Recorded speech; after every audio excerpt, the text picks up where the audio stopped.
Welcome, Professor Chapman. You're one of the most vocal critics of the tobacco industry. Surely it's a legal product. Why are you so harsh on this industry? It is a legal product, and throughout my career I've never called for it to be made illegal, but I have called for many policy measures to make the choice to smoke a difficult choice, one that people have to think long and hard about. I want the information in front of people so that they can make an informed choice. I don't want them to be really cheap. I want it to be a considered choice that you have to give some consideration to with the price. I want the packaging de-glamorised. Now all of these sort of things have happened, and it's no coincidence that Australia now has the lowest smoking prevalence of any country in the world. There are people on the right side of politics that think we're wasting government money in encouraging and supporting people to give up smoking, because after all they're just going to cost us millions of dollars with extra pension payments and health services. What's your answer to that? Well, that's unfortunately an argument which has also been used by some pretty ghastly regimes. People who believe that when people were an economic burden to the community, that they should basically just be dispensed with.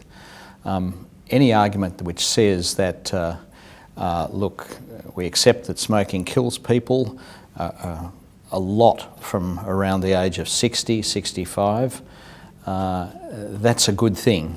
We don't want them around anymore because they're going to cost us money. It's a particularly brutal, uncivilised way of thinking about society. E-cigarettes, they're becoming more popular in weekend markets. Some commentators are saying that they're the next big thing in assisting people to give up smoking. What's your view on them? Well, we've got to remember that we're on the other side of two monumental disasters in harm reduction. The first one was filters, which were introduced in the 1950s. The idea was that filters would take out most of the muck from cigarettes and that smokers could keep on smoking because the filters were catching a lot of the dangerous stuff. Well, we all know that that didn't happen. The second one was the lights and miles fiasco. Testing showed that in fact cigarettes labelled as light and mild weren't light and mild because people compensated. The ACCC banned those terms as a consumer fraud in 2005. Now, I would like to think that e-cigarettes wouldn't follow that path, but I think that we have to be very, very cautious about not letting another evil genie, if I can call it that, out of the bottle and then having a devil of a time trying to put it back in.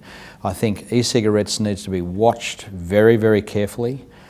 If the evidence comes in to suggest that they are in fact very, very low risk, and if the evidence comes in that they are very good at getting people off cigarettes, and I would emphasise that that evidence is not in yet, then we should be open to it. But at the moment I think we should be cautious. Some universities still accept research funding from the tobacco industry. Why are you concerned about that? Because the tobacco industry, probably unique among all industries, has a huge track record of the corruption of science. That's completely antithetical to what the core values of universities are about. That has been documented so many times that universities around the world are increasingly closing the door. I'm very proud to say that my own university, University of Sydney, was the very first university in the world to prevent its staff from accepting tobacco industry money, and that happened in 1982. We haven't suffered as a university as a result of that. In fact, we have had some wonderful scholarship in our university that's driven aspects of tobacco control here and around the world.